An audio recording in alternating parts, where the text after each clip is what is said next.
Seja bem-vindo e seja bem-vinda a mais uma edição do Chutando a Escada. Aqui é Felipe Mendonça e hoje eu converso com o Mário Schettino Valente.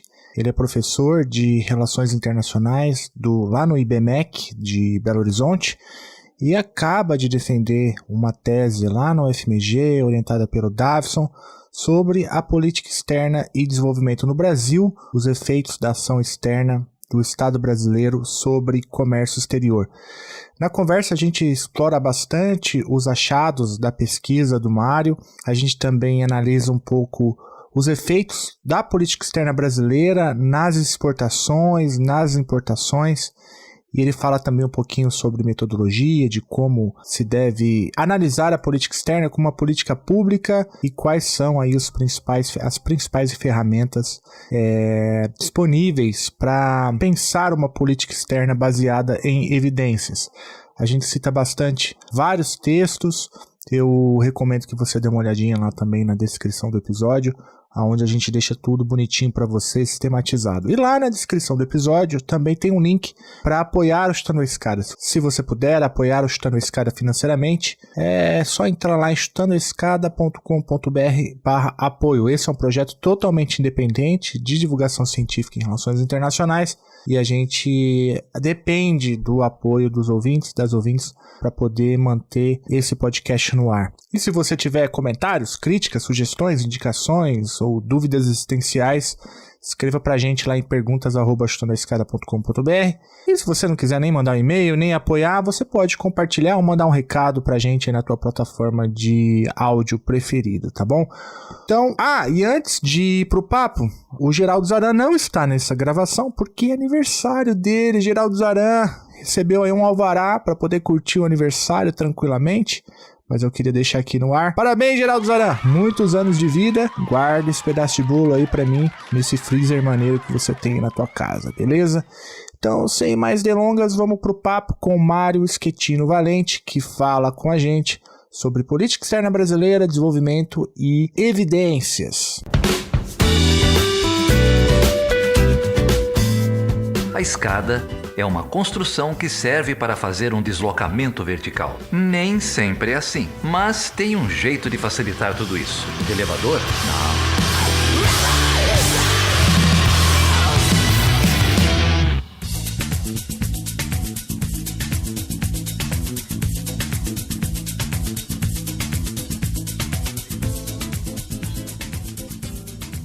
Bom, então eu tô aqui com o Mário Schettino Valente. Ele é professor de RI do IBMEC, lá de BH, doutor em ciência política pela UFMG, e ele vem aqui falar com a gente sobre uma tese inclusive premiada, chamada Política Externa e Desenvolvimento no Brasil, os efeitos da ação externa no Estado brasileiro sobre o comércio exterior. A gente vai falar sobre a tese já, mas antes, deixa eu dar aqui boas-vindas ao Mário. Mário, muito obrigado, cara. Valeu demais por topar gravar aqui com a gente. Eu que agradeço o convite. Eu acho que como todo internacionalista e jovem doutor, eu também acompanho Chutando a Escada há um tempo, né? Então é um prazer atravessar a fronteira do ouvinte para estar aqui participando. Não, cara, muito bom, muito bom. A gente se conheceu pessoalmente em BH. E aí eu fui conhecer o trabalho do Mário e falei, Mário, você precisa ir lá no Chutando a Escada. E depois que ele falou que eu ouvi ainda o podcast, eu falei, não, então fica mais fácil ainda, que não preciso nem explicar o que é, que tem alguns aqui que a gente tem que explicar o que é. Mas como você já escuta, então eu fiquei mais tranquilo, foi ótimo. Você estava me contando aqui nos bastidores que desistiu de maratonar, tem muito episódio também, né? Tem, sei lá.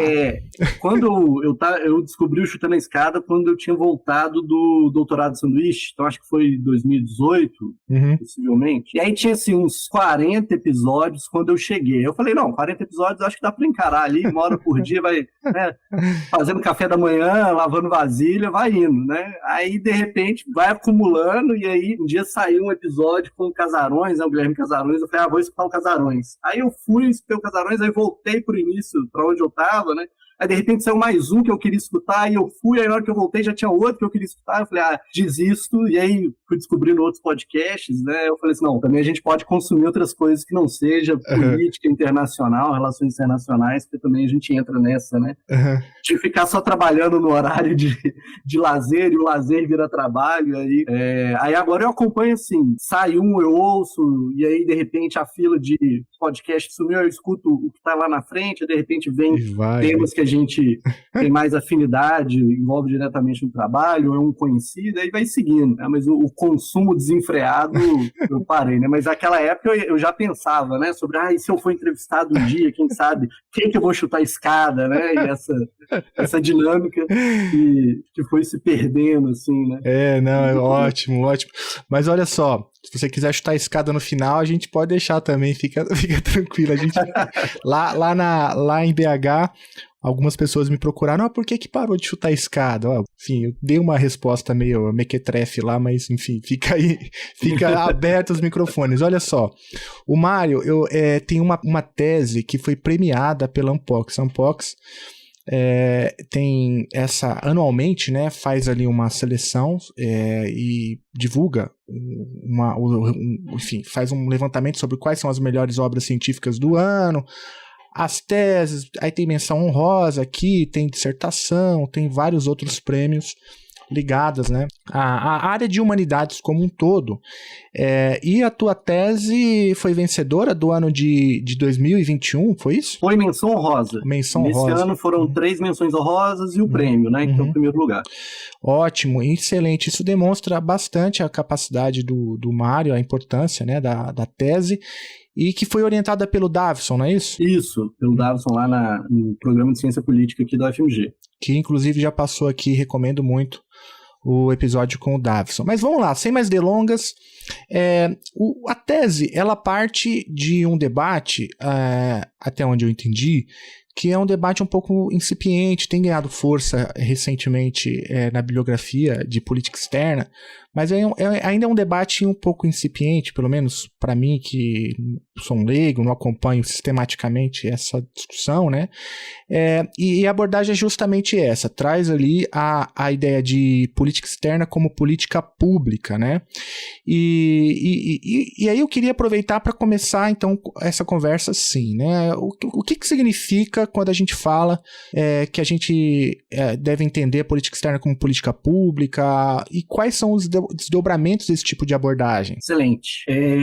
Bom, a gente tem um debate sobre a política externa como política pública, fazendo aí uma dicotomia dela, né, dela não ser uma política de Estado. Né? Inclusive, uma parte da tese, eu faço esse debate da política externa como política pública, porque a gente tem um debate que existe no Brasil, a gente pode dizer, sei lá, nos últimos 10, 20 anos, que colocava a política externa como uma política pública, mas uma política pública, vamos dizer assim, né, especial, que teriam algumas características ainda de política de Estado, no sentido de que em algum momento se teria que tomar uma decisão de longo prazo que não necessariamente, né, estaria afeta a dinâmica da política. E aí eu discordo um pouco dessa abordagem, né, aí estou no ombro de alguns gigantes para fazer isso, né, e eu até consolidei essa parte da tese num artigo que foi publicado na Carta Internacional em 2022, que chama Por uma Política Externa Baseada em Evidência, política externa como política pública integral e avaliação como abordagem de pesquisa. Qual que é a ideia aqui por trás disso?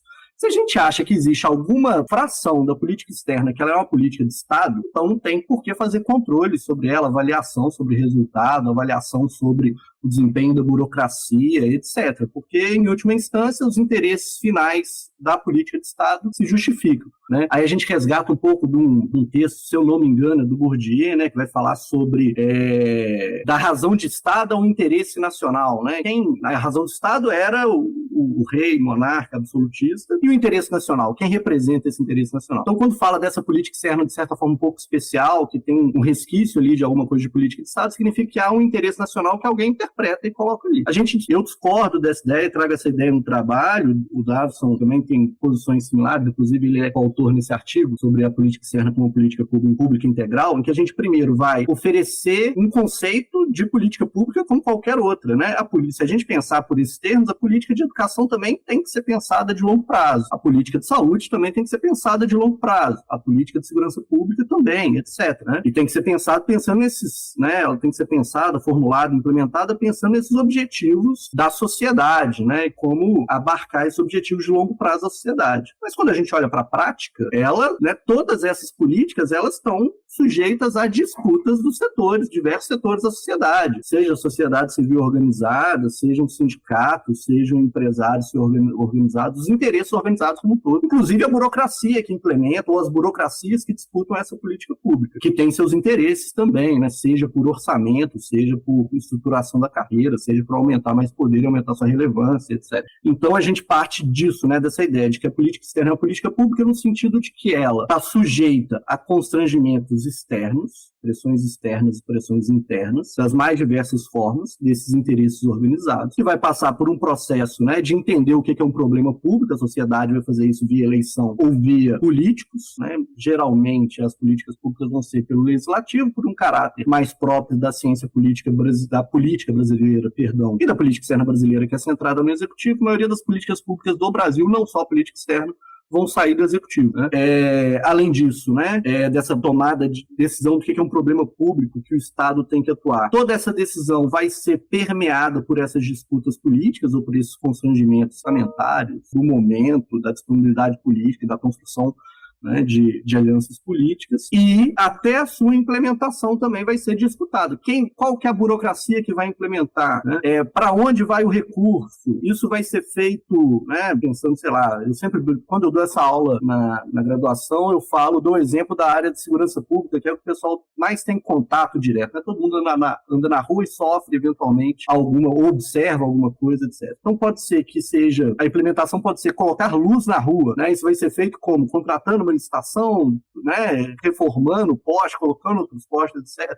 Não, por mais policiamento, mas o policiamento vai ser militar, vai ser da Guarda Civil. Então, tudo isso é uma disputa sobre como vai ser implementado. Então, a política pública ela é cortada por disputas de interesses organizados que vão influenciar a tomada de decisão, desde o que é um problema público, qual que é a solução para esse problema público, depois que a gente decide qual a solução, como e quem vai implementar esse problema público. E tem 3 níveis dessa decisão tomada. Ela é tomada no nível mais geral, no nível de, ou seja, qual que é o objetivo que a gente tem nessa área. Ela é tomada no nível de diretriz, então para atingir esse objetivo, quais são as táticas que nós vamos usar. E ela o último nível, é o nível que a gente vai chamar de rua, né? Que para política externa são as embaixadas, a burocracia diplomática, mas também a burocracia de outros ministérios que também implementam política externa em áreas mais especializadas. Qual que é a diferença da política externa para uma política de educação, para uma política de saúde? Né? Majoritariamente, a política externa se engaja para além das fronteiras nacionais. Então, os atores que estão ali envolvidos no momento de implementação ou as disputas de interesses, elas vão transcender a sociedade nacional e vão incorporar também interesses externos. Os constrangimentos vão ser mais pesados. Né? Mas isso é uma característica da área, não dela ser uma política pública, mas da área. E se a gente for olhar também, né, a política de educação, a política de saúde vão ter suas especificidades que vão diferenciar ela das outras em razão da sua área. Então essa é a noção. A partir daí, desse eixo, né, política externa é uma política pública, como qualquer outra, que tem objetivo, diretriz e implementação, ela vai ser disputada por interesses e, portanto, a gente pode avaliá-la. Né? A gente pode ter decisões melhores ou piores. E a partir dessa ideia, né, de avaliação, foi construída a proposta da tese, de avaliar a política externa voltada para o comércio. Não, excelente, deu para entender bem, inclusive o ponto de chegada, né? Ao entender a política externa como uma política pública, ela é passível de avaliação. Eu acho que essa é uma contribuição muito importante. Agora, eu queria provocá-la um pouco naquela tua passagem ali sobre as especificidades da política externa como uma política pública, porque você disse bem, né? Educação tem as suas especificidades, saúde tem as suas especificidades, e, obviamente, a política externa, ao ser analisado como uma política pública, também tem as suas especificidades, né? E quais seriam elas? Você tem, por exemplo, um debate clássico na literatura que usa o conceito de insulamento, por exemplo, ou seja, a política externa, e aqui eu não estou entrando se isso é adequado ou não estou fazendo um juízo de valor, mas ela é um pouco, ela não é... Não existem muitos canais de participação, né, para que interesses, lobbies, interesses organizados promovam ali os seus interesses, então ela é um pouco mais fechada. Isso tem mudado, a gente sabe bem, historicamente a política externa brasileira era mais... tinha mais essa característica de insulamento, mas isso daí eu acho que é uma especificidade importante, além, claro, da ideia, né, da temporalidade da política externa, né, que tem tempos diferentes, né, se cria acordos e políticas a partir de uma lógica que ultrapassa as lógicas do governo, ou pelo menos deveria ser assim, enfim... Tem uma série de especificidades que envolve tanto a natureza, né, da feitura da política externa, mas inclusive a maneira como ela é formulada, né, de maneira muitas vezes fechada em si mesma, insulada. Você acha que a gente tem visto alterações significativas? Isso, de algum modo, traz algum desafio para a compreensão da política externa como uma política pública? O que você tem a dizer sobre isso? São pontos muito importantes que eu vou tratar deles, mas às vezes a gente vai confundir alguma especificidade do tempo daquele momento, daquele lugar, com a política pública, né? Então, quando a gente fala de insulamento burocrático, por exemplo, né, não é que não existam canais de participação ou de pressão, só significa que não existem canais formais, porque canais informais possivelmente existem, né? Aqueles indivíduos ou aqueles interesses organizados que têm relações. E aí, quando eu falo interesses organizados, por exemplo, né, Confederação Nacional das Indústrias, Confederação Nacional da Agricultura, né, Sindicato dos Construtores de Construção Pesada, Sindicato dos Trabalhadores, etc. Né? Aqueles que têm, aquelas organizações ou interesses organizados que têm um relacionamento mais pessoal com o poder, seja com a burocracia, seja com o tomador de decisão, vai fazer o seu input da política pública, né, da política externa, nesse caso que a gente está tratando. A gente só não vai ter um mecanismo formal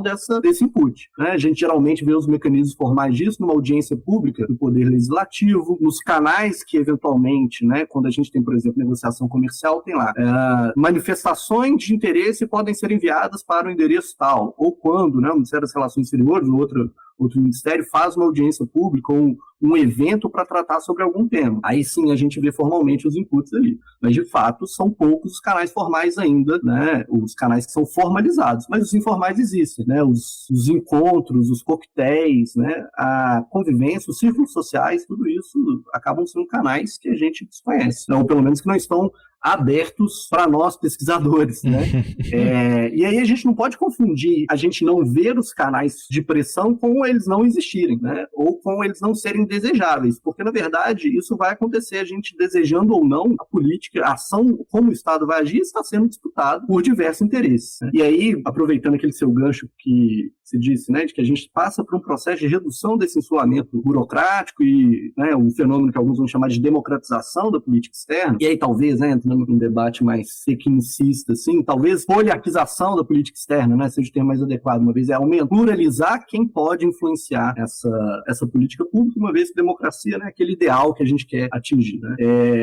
Tem um texto da Maria Regina Soares de Lima, que é de 2000, se eu não me engano, chama Instituições Democráticas e Política Exterior, Instituições e Política Exterior, se eu não me engano, em que ela vai dizer isso, né? Lá em 2000, ela coloca, né? À medida que a gente tem uma liberalização política e econômica do Brasil, os atores econômicos, os atores da sociedade, né, vão observar que a política externa também é uma política distributiva, ou seja, ela tem ganhos que podem se concentrar em alguns setores e vão passar a disputá-los. E aí, já entrando um pouco mais no tema da tese, né, quando a gente olha para a política comercial, por assim dizer, né, a gente vê mais ou menos essa dinâmica acontecendo, principalmente nos anos 2000 para cá, né, à medida que o Brasil se torna uma potência agrícola agrícola de forma muito intensa, né, nesse processo de maturação da Revolução Verde com, né, o projeto Cerrado e a produção de cereais, principalmente de soja no Cerrado, mas de várias outras, né, produções são feitas a partir de inteligência da Embrapa. A partir do momento que a gente tem essa maturação no final dos anos 90 e início dos anos 2000, a gente tem, então, começa a ter uma pressão do lado do agronegócio para buscar novos acordos para aumentar a entrada de produtos agrícolas brasileiros e parcela do setor industrial buscando manter proteção em alguns setores que são importantes, ou pelo menos atenuar a forma dessa abertura acontecer. Ou, né, que se essa abertura aconteça, que outros incentivos ocorram dentro, ou política industrial ocorra dentro do Estado brasileiro, para que isso possa compensar. Então, o que a gente vê aqui? Uma posição entre o interesse do agronegócio e o interesse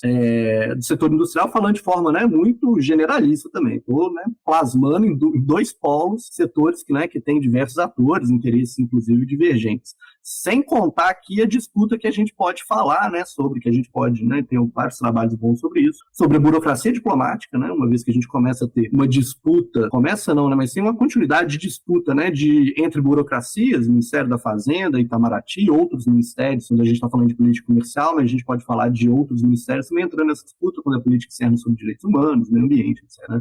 Então a gente vai ter esse perfil de disputa de interesse também que acontece dentro da política externa. Uhum.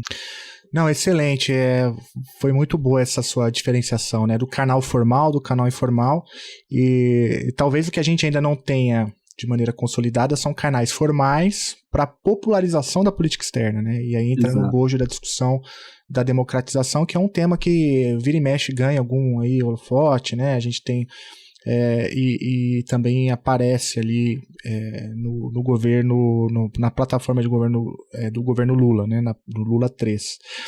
Mas olha só, eu queria te perguntar agora como avaliar, né, porque a gente entendeu, política externa é uma política pública, ela tem as suas especificidades. Uma delas é que boa parte do jogo é jogado informalmente, dos coquetéis ali, né? A gente brincou com isso e a gente não é convidado, eu pelo menos não sou convidado para esses coquetéis, né? Também não. Então...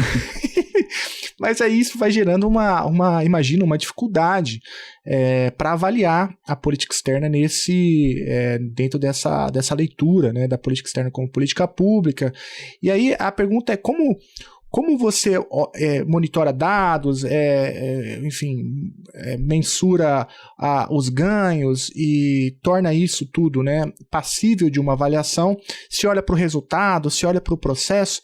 Eu sei que existem várias metodologias diferentes de avaliação de uma política pública, né? Não existe só uma escola. Mas, na tua tese, qual que você acha mais adequado e por quê? E se der também para fazer um pouco o panorama desse debate, porque eu acho que é um debate importante, né? Porque não adianta nada a gente caracterizar a política externa como uma política pública se essa discussão não vier acompanhada de uma discussão sobre avaliação, não é verdade? Com certeza. Só para ilustrar essa anedota do coquetel, antes de eu falar sobre avaliação, eu falar do outro trabalho meu, que é a minha dissertação.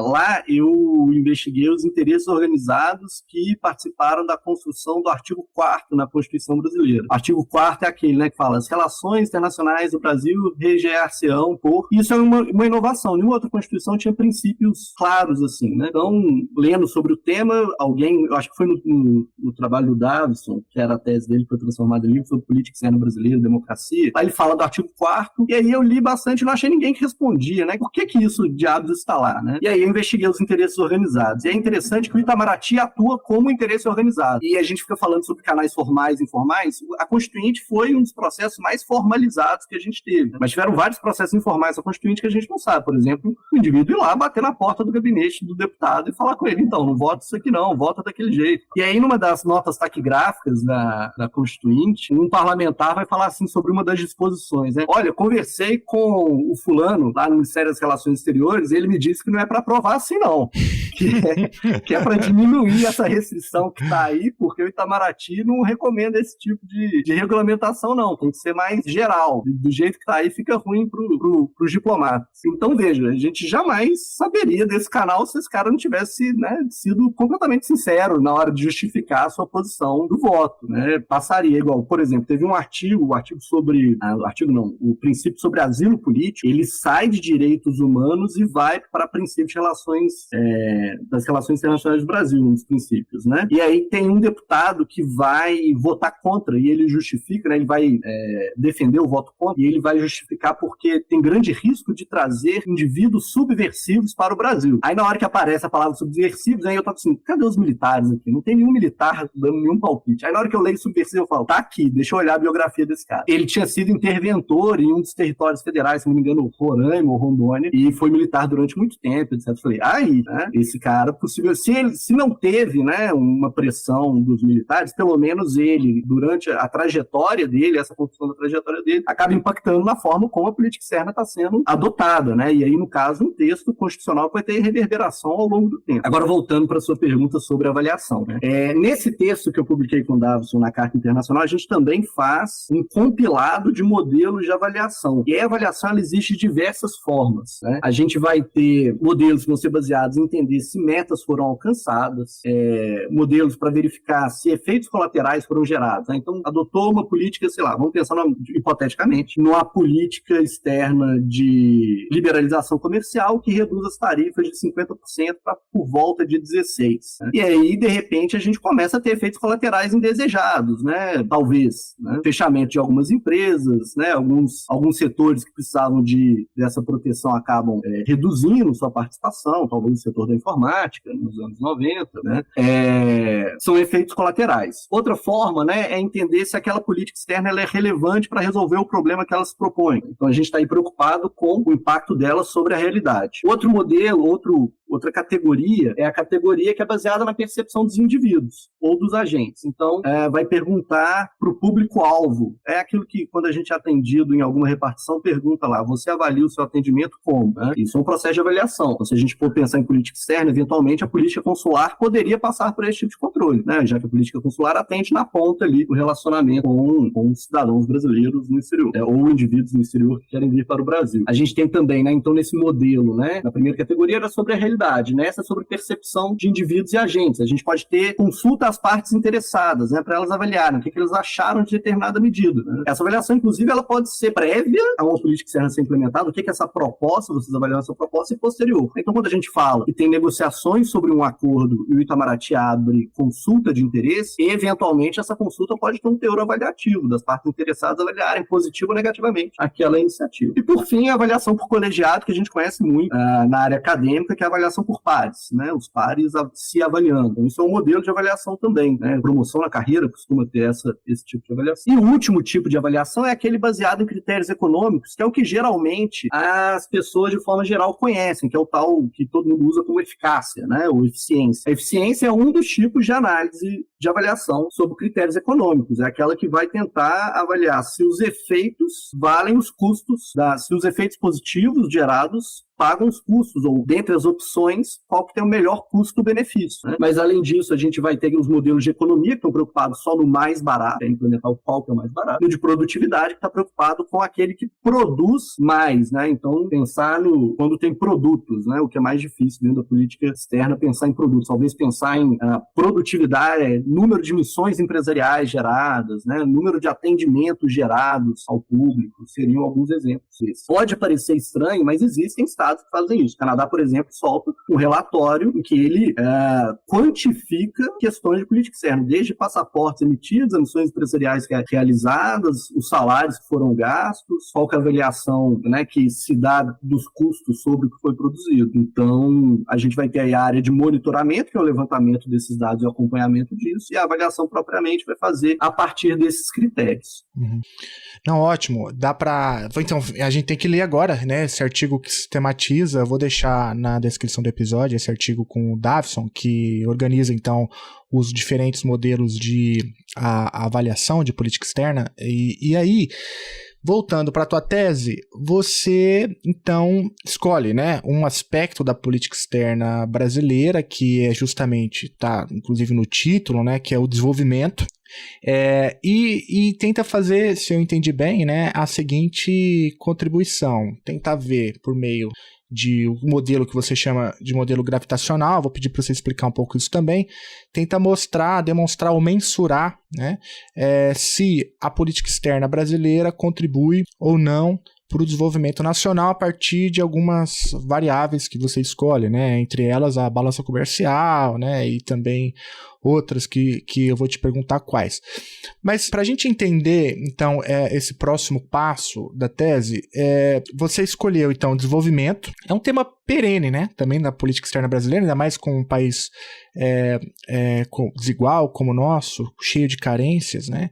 É um tema perene, é um tema perpétuo da política externa brasileira, então é um tema clássico da política externa brasileira, de modo que muitas vezes não dá para saber não dá para distanciar uma da outra, né? E a tese faz, por exemplo, um longo histórico, né, da história da política externa brasileira, mostrando como o desenvolvimento sempre foi uma das, se não o principal tema da atuação internacional do Brasil. E para analisar o desenvolvimento nacional, você diz que vai usar um modelo gravitacional e para isso olha para as importações, para o impacto nas importações e nas viagens, né? Enfim, eu tô aproveitando a tua presença aqui para te perguntar, para ver se eu estou entendendo direito. É por aí? Qual a importância, então, desse recorte no desenvolvimento e, afinal, o que o modelo gravitacional traz de ganho aí para poder olhar, enfim, os impactos aí sim, né, para analisar os impactos dessa política externa? Beleza, vamos lá. Vou tentar fazer várias digressões do jeito que você já percebeu que eu faço, né? Não, tá ótimo. Segue de desenvolvimento. Política externa de desenvolvimento, como a gente sabe, né, é talvez o ponto mais central da análise de política externa brasileira, né? O Amado Servo, que é o grande fundador se a gente pode dizer assim, né, dessa área de análise de política externa, de história da política externa brasileira, traz, né, dentro da escola, monta uma escola que é baseada nessa relação de política externa e desenvolvimento dentro da UNB. Então, o desenvolvimento é um debate perene junto com a política externa. Aqui na minha tese, essa associação entre desenvolvimento e comércio exterior, ela é um pressuposto, né? Eu não me debruço sobre esse debate, se política comercial gera desenvolvimento ou não. Eu até tentei. Eu fiz uma revisão da literatura de política externa brasileira, e aí tem uma definição que é do próprio Servo, que ele vai dizer que o desenvolvimento é crescimento econômico, porque existem várias outras interveniências, mas se tem uma que não é disputada, é que desenvolvimento tem a ver com crescimento econômico. E aí eu falei, não, então vamos para a literatura internacional. Comecei a estudar sobre desenvolvimento e eu descobri que existe, né, eu consultei com alguns colegas que estudam desenvolvimento, inclusive pessoal de Grandes Dourados, deixar aí o agradecimento formal ao Matheus, que me colocou em contato com outros colegas, e aí eu descobri que existe só desses handbooks, né, que fazem debates sobre determinado tema, existem 8 volumes sobre desenvolvimento, pelo menos na época, em 2018. Eu falei, bom, se o pessoal não conseguiu determinar o conceito em 8 volumes, não vou ser eu que vou encarar essa no aspecto secundário da minha tese. Vou pegar aqui o pessoal que diz que é um pressuposto que política comercial contribui para o desenvolvimento, e quando a gente olha, né, lembra lá das aulas de macroeconomia, lembra do cálculo do PIB, né, e a gente tem lá a exportação. Se a exportação aumenta, a gente tem um aspecto ali que contribui para o crescimento econômico. A partir desse pressuposto, né, então essa é a conexão política externa do desenvolvimento. Eu estou preocupado com o comércio exterior. E aqui, independente da corrente ideológica, né? Não estou preocupado se liberalismo é que é melhor, se o protecionismo é que é melhor. Não, eu quero saber os efeitos e aí, né, depois a gente discute o restante. Gera efeitos ou não gera? O segundo ponto, que é sobre o modelo gravitacional. O modelo gravitacional, ele é um modelo que já é usado na economia há algumas décadas. Ele vai surgir de um pessoal, aí agora eu não vou lembrar a universidade nos Estados Unidos, mas é um pessoal que começou a ser identificado nos anos 50 e 60 como físicos sociais. Pessoal da Exatas que queria explicar fenômenos sociais a partir de equações, né? E aí, o modelo gravitacional se inspira mesmo na força, na equação da gravidade que a gente aprende lá na escola em física. Então, que as massas se atraem à distância, né? Diminui essa força de atração. E aí eles fazem essa adaptação, que depois vão ter outras adaptações ao longo do tempo, né? Quando chega nos anos 90, e daqui a pouco eu já explico o modelo gravitacional, quando chega, ela vai ficar à margem, o modelo gravitacional fica que é a margem da literatura, dos anos 60 aos anos 90. Quando chega nos anos 90, eles passam e aumentam, né, a possibilidade de verificação computacional, né, estatístico, né, aumenta a capacidade da gente produzir conhecimento estatístico, né, os computadores avançam sua capacidade de processamento e começam a se popularizar. A verificação é que o modelo gravitacional, ele tem uma aproximação na sua estimação, ele fica mais próximo da realidade do que os outros modelos. Então, empiricamente, ele é um modelo muito mais baseado na verificação empírica, que ele se aproxima da realidade a partir das variáveis que ele tem, do que partir de uma variável teórica de conteúdo econômico. Isso foi sendo construído ao longo desses 30 anos, da década de 60 até a década de 90. Inclusive, o último avanço no modelo gravitacional foi nos anos 2000, né, e já explico. O que o modelo gravitacional é baseado? Né? Então, ignora aquela parte que eu falei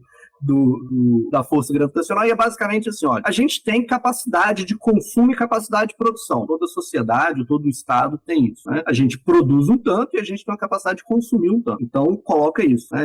O modelo gravitacional sempre vai ser baseado no que um estado manda para outro, é no fluxo unilateral. A gente pode pensar tanto para exportação quanto para importação, mas tem que ser um fluxo só uma direção. Então, um estado consome e outro estado produz. Geralmente, tem algumas formas de medir isso. A mais tradicional é medir pelo PIB, né? O PIB tem a ótica da demanda e tem a ótica da oferta. A ótica da oferta é aquilo que se produz, a ótica da demanda é aquilo que se consome. Então tem ali a capacidade de produção e a capacidade de consumo. Mas a distância desses estados impacta nessas trocas comerciais, por diversas razões, né? Seja porque o frete fica mais caro, seja porque os agentes privados, os agentes econômicos não se conhecem, então eles não fazem negócio. E aí eles vão adicionando, né? A literatura ao longo desse tempo foi adicionando outras camadas que também são distâncias. Elas não são distâncias geográficas, né? Elas são distâncias culturais, institucionais, barreiras linguísticas. Então, outros fatores que vão contribuir para ter ou mais comércio ou menos comércio. Ter o mesmo idioma, ter um histórico de colônia comum. Então, por que o Brasil exporta mais para Portugal do que para a Irlanda? Sendo que eles são mais ou menos próximos, né?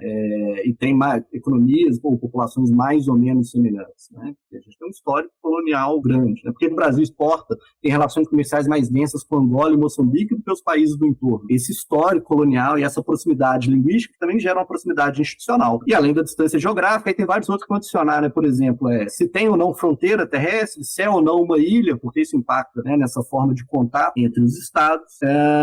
E aí, essas seriam as variáveis de controle, porque aumenta a economia, aumenta o consumo, aumenta a produção. Diminui a economia, diminui o consumo, diminui a produção. Se tem essas barreiras, isso vai oscilar menos, né? As barreiras institucionais, a distância, né, não oscila e etc. Então, a gente tem esses impactos, essas são as variáveis de controle. A gente acopla essas variáveis de controle à variável de interesse. No meu caso, comércio exterior, mas podem ser qualquer...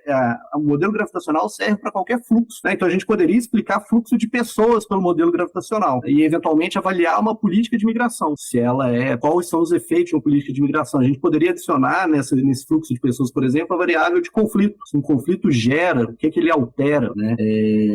Ali, a gente poderia adicionar a eleição de determinado partido num país, se ele afeta esse fluxo de pessoas, né? No caso aqui, eu optei comércio exterior, né? E aí o que eu acoplei era aquilo que era possível mensurar da política exterior do Brasil. Acordos de comércio que lidam com tarifas, né? Que não lidam com procedimentos, lidam com tarifas. Abertura de embaixadas e viagens presidenciais. Seria maravilhoso se eu tivesse conseguido colocar, por exemplo, as missões empresariais que são feitas, né? Mas, por exemplo, não existe essas informações sobre viagens presidenciais na Biblioteca da Presidência. Existe a partir do governo Lula, se eu não me engano. Então, para trás, seria necessário fazer esse trabalho de arquivo para levantar essas missões empresariais. E eu até tentei fazer esse esforço, por exemplo, no livro Cronologia da Política Externa do Brasil, que traz ali um relato ano a ano, né? Mas ela não é exaustiva, então também poderia ter um erro de mensuração e tal. Então eu fico com esses, né? O que é política externa para mim aqui voltado para o comércio? Acordos de livre comércio, acordos de liberalização comercial, na verdade, viagens presidenciais, abertura de embaixadas. E aí eu acoplo isso, então, controlei aumento, diminuição do PIB dos países e as variáveis culturais, institucionais, etc. E aí a gente usa uma técnica estatística específica que vai lidar com dados em painel, ou seja, vários países ao longo de vários tempos, porque aí ele consegue, né, captar, fazer, né, o contrafactual fictício, né, que é comparar um país com o outro e falar, olha, nessas condições aqui, essas oscilações, o efeito gerado é esse, captado da política externa é esse. E aí eu consigo captar para cada um desses itens. Além disso, né, como a gente sabe, a política externa ela gera efeito ao longo do tempo. Então a literatura também pede para mensurar no ano da assinatura, né, e depois, alguns anos depois, separar as variáveis. Né? Tem alguns autores, por exemplo, que investigam até se a possibilidade de assinar um acordo já não antecipa algumas dessas trocas comerciais. Então a ideia era essa, né? Então avaliei a partir daí, entender os efeitos que foram gerados pelo modelo gravitacional.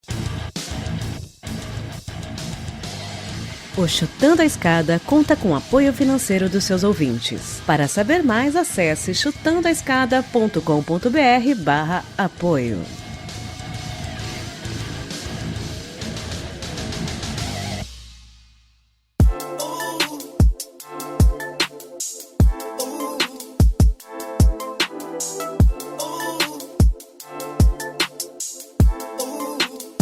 É o beat do Go, mano.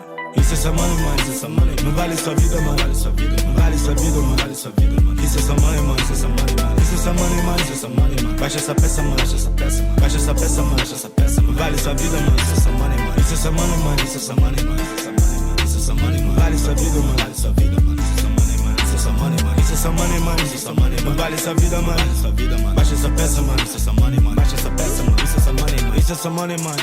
Outra dívida, money, mano. E aí agora vamos falar um pouco sobre os resultados, né? Porque então você fez esse movimento todo, um movimento estatístico importante, né? Enfim, tá tudo bem descrito aqui, o peso das variáveis e como você rodou os dados, né? As bases de dados, onde conseguiu e tudo mais. Então, se entende bem, você consegue então mensurar um impacto positivo, né?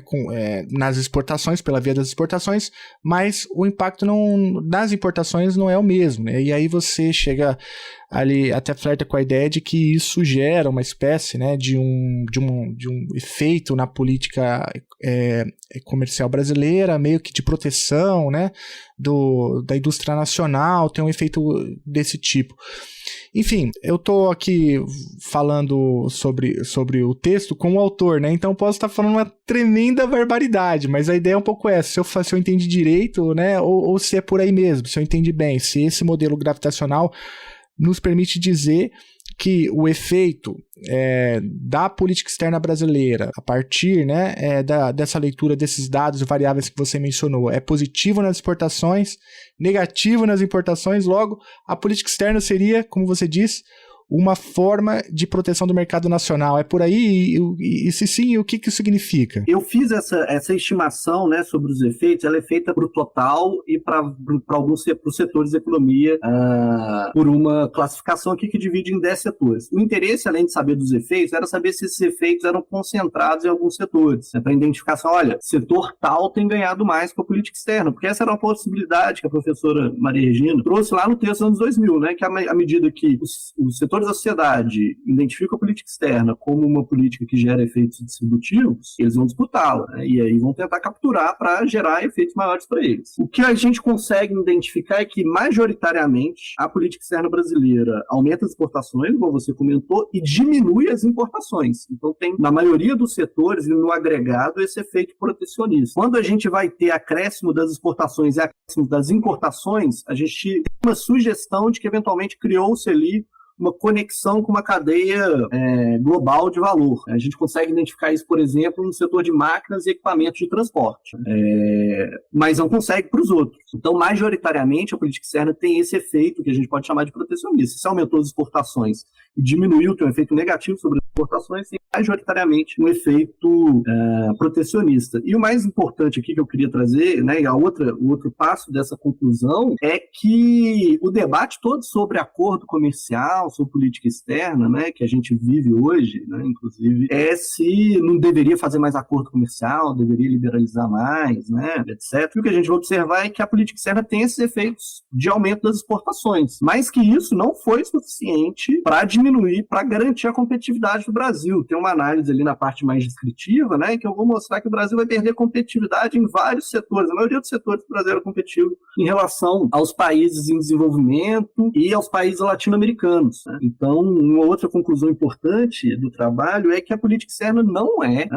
a solução para todos os males. Ela gera o que é esperado dela, né, que é um aumento das exportações, ou pelo menos, né, o que se debate. E, então, portanto, do nosso lado aqui da política externa, está resolvido. Existem outros debates que precisam ser feitos pensando também aí, né, a economia brasileira. E é para aí que eu tenho caminhado minha agenda também, né, para essa reflexão. Não, muito interessante, né? Aumenta as exportações, mas de produtos de baixo valor agregado, né? O que diminui a competitividade. E também um pouco por isso que o efeito nas importações é diferente, né? Inclusive negativo. Ora, eu acho que esse é um dado muito importante até para a gente repensar um pouco, né, a política comercial brasileira. É claro que você tem uma importância, as exportações são importantes, a balança comercial superavitária é importante, enfim, porque tem efeitos em várias outras contas, né? Por outro lado, é interessante, né? Porque a política externa brasileira sempre teve o desenvolvimento nacional como uma pedra angular, como você bem mencionou, e demonstra na tese. Porém, entretanto, todavia, quando a gente mensura, né, quando a gente para avaliar os dados, como você fez, quando a gente vai fazer aquilo, né, que num certo momento aqui da conversa a gente destacou, que é justamente como que se avalia, né, a política externa como política pública, a gente percebe que é um ganho de baixa qualidade, né? Porque, em última instância, prejudica, acho que a palavra prejudica não é a ideal, mas assim, não traz um ganho substancial em termos de desenvolvimento da pauta exportadora brasileira, de produtos com mais intensos em tecnologia e assim por diante. Eu acho que esse é um resultado muito interessante, e daí acho que a importância também da tese, não à toa ela foi premiada na Unpox, e que coloca, né, vários desdobramentos, que você acabou de dizer, ainda bem que está trabalhando nisso, né? Como que, então, acho que um desdobramento importante é isso. Como o Brasil, na sua atuação internacional, na sua política externa, com foco no desenvolvimento econômico, deve agir para que, aí sim, né, a gente tenha um ganho real, né, em termos de desenvolvimento nacional. É por aí?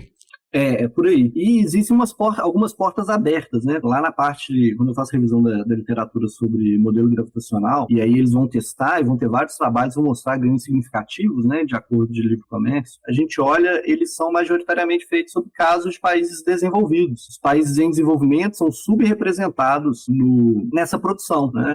Inclusive, os casos em que tem até uma revisão sistemática, né, que vai avaliar diversos trabalhos, etc. E os casos, então, envolvidos redução de comércio, são casos envolvendo países em desenvolvimento com países desenvolvidos. E são poucos trabalhos que avaliaram essa relação também. Então é necessário também verificar isso, né? Nessa relação, né?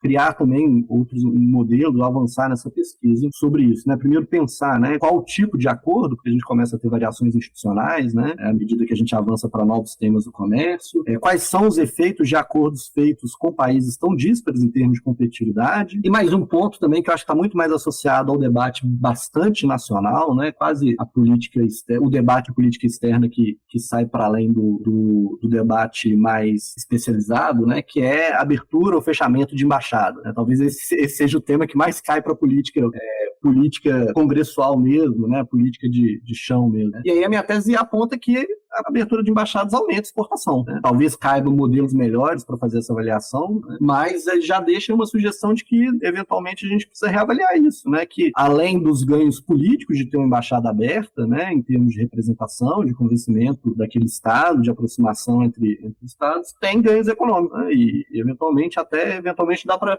ver se é eficiente o termo econômico mesmo, né? Se os custos se o aumento de exportação paga os custos daquela embaixada, né? Tem essa possibilidade de avançar nesse entendimento. Excelente. Você ia falar alguma outra coisa? Não, eu posso falar da agenda, né? Claro, por favor. Então, eu tenho avançado agora, né, com financiamento para jovens doutores da ABCP, foi distribuído no final do ano passado, avançado essa agenda para comparar a política externa de outros países da América do Sul. Aqui muito baseado nesse debate público que a gente vê sobre, devíamos fazer igual o Chile, diversificar os acordos bilaterais, né? Inclusive esse é um debate que agora entra para dentro do Mercosul, porque o Uruguai, né, propõe isso, né, flexibilizar o Mercosul, já que o Mercosul ele tem a tomada de decisão para assinatura de acordo, ela é consensual entre os membros plenos, né? Então eles não podem, os estados do Mercosul não podem assinar individualmente, de forma bilateral, acordos de liberalização comercial. Então é um debate que entra para dentro, né, da agenda do dia. Então eu tenho um trabalho preliminar junto com o Davison, também a Fernanda Simini, que a gente compara Brasil e Chile, mas minha intenção até o final do ano, né, com esse financiamento, é expandir essa comparação para os outros países da América do Sul, porque a gente consegue perceber de forma ainda, né, não estou com os dados todos analisados, mas a gente consegue perceber duas estratégias, né, principalmente de meados dos anos 90 para cá. Uma estratégia mercosulina, né, de negociações via Mercosul, e uma estratégia mais bilateral e de maior profusão de acordos bilaterais com os países independentes do perfil, né, já que o Mercosul faz mais com países em desenvolvimento. E a gente está aí no debate para ter a primeira assinatura com países envolvidos, que é com a União Europeia. Qual é a questão aqui, né? É o desafio de tornar o caso brasileiro comparável com os outros países da América do Sul.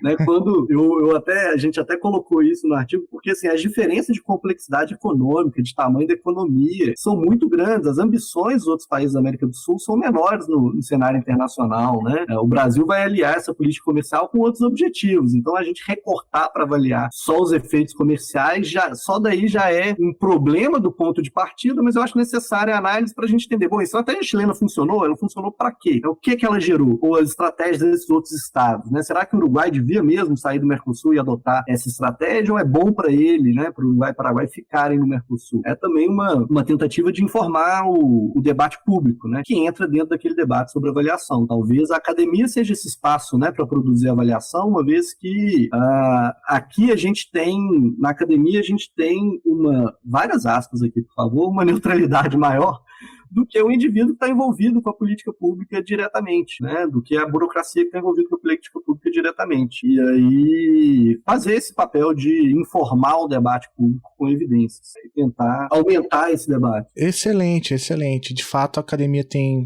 muito a contribuir. A tua tese eu acho que é um exemplo disso, né? Tem aqui muito material para quem tem interesse em pensar a política externa brasileira, ancorada, né, em evidências, que é algo que é bastante importante, que se destaca na tua tese, né, essa preocupação em ancorar toda a discussão em evidências. É o V, é o L, é a paz, é a guerra, entre o pote da espada e o perfume da rosa, sem menção rosa, sem massagem, a vida é louca, amigo, velho, eu tô de passagem. Vou dizer, fé em Deus que ele é justo, meu irmão, nunca se esqueça da guarda, guerreiro, levanta a cabeça, luta onde estiver, seja lá como for, tenha fé, porque até no lixão nasce flor. Vale por nós, pastor, lembra da gente no culto dessa noite, firmão, segue quente, admiro os crentes, dá licença aqui, boa função, bota bela, desculpa aí, eu me sinto às vezes meio que meio. Olha só, Mário, eu tinha te falado lá no começo que a gente, se você quiser chutar a escada, tudo bem, senão a gente deixa pra lá. O que você quer fazer? Cara, eu vou... Deixa eu ver se eu vou chutar a escada, né? Na verdade, eu não vou chutar a escada, não, mas vou fazer um disclaimer aqui sobre a subrepresentatividade dos cruzeirenses internacionalistas, né? Não, esse é um problema grave. Falsa, viu? Ela é falsa. Ela é falsa? Ela é falsa. Pelo menos aqui no Chutando a Escada, então, a gente tem um problema de amostragem aqui. Então, tem um viés aí com os atleticanos, né? Tem. Chutaria a escada aí desse viés dos internacionalistas atleticanos, faz essa impressão errada. Por exemplo, o Davison, a primeira geração de orientandos dele foi toda cruzeirense. Aí, olha só. Tá certo que a gente sofreu, porque foi o pessoal que entrou em 2013, então foi o melhor ano da história do Atlético, ganhando a Libertadores, mas tem uma turma, eu diria que é igual, né, essa proporção.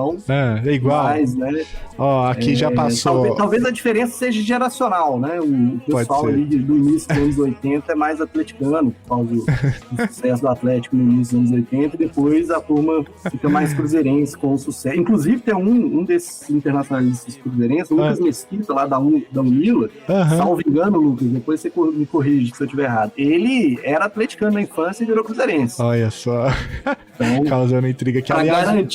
Para garantir essa igualdade aí de representação entre cruzeirenses e atleticanos, que reflete a realidade, né? Na verdade, tem mais cruzeirense do que atleticano. Então... Bom, adorei. Aliás, o Lucas tem que vir aqui para aumentar a bancada de cruzeirense. O Lucas Leite já passou aqui, Alexandre também, o Ale. Vamos aumentar isso aí, vamos trabalhar nisso daí, viu? Aumentar a bancada de cruzeirense aqui, adorei. Olha só, Mário, parabéns pelo seu trabalho, cara, que alegria poder falar com você, e sempre que você quiser divulgar aqui coisas, fique à vontade para escrever pra gente, e o ouvinte que ficou aqui até o final, como a gente sempre faz, eu vou deixar aí na descrição do episódio a referência da tese do Mário e também o texto que foi muito citado aqui, dois, né, textos que foram muito citados aqui. Um é esse texto publicado na Carta Internacional, né, do Mário com o Davison, falando um pouco sobre política externa baseada em evidências, e também o clássico texto da Maria Regina, Instituições Democráticas e Política Exterior, publicado lá em 2001 na Contexto Internacional. Então, se você quiser se aprofundar aí na discussão, acho que vale a pena a leitura desses 3 textos. Mário, obrigado, cara, adorei, que bom que deu certo. Um agradecimento também em público a Tatiana Teixeira, né, que colocou a gente em contato. A Tati, ela só falou assim: Felipe, este é o Mário, grave. E ela tava certa. Adorei a conversa. Eu que agradeço o convite, né? Vamos esforçar para voltar mais vezes, né? Produzir coisas de boa qualidade para continuar vendo.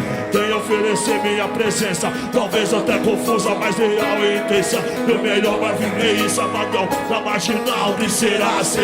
É nóis, vamos até o final. Liga nós, onde preciso for. No paraíso, ou no dia do juízo, pastor. E liga eu, os irmãos, que é o ponto que eu peço. Favela, fundão, imortal dos meus versos, vida louca.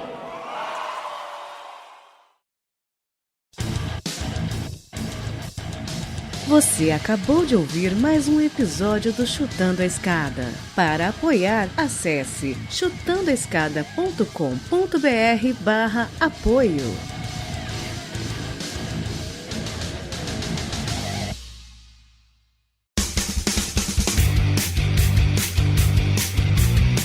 Cortes, edição de podcast.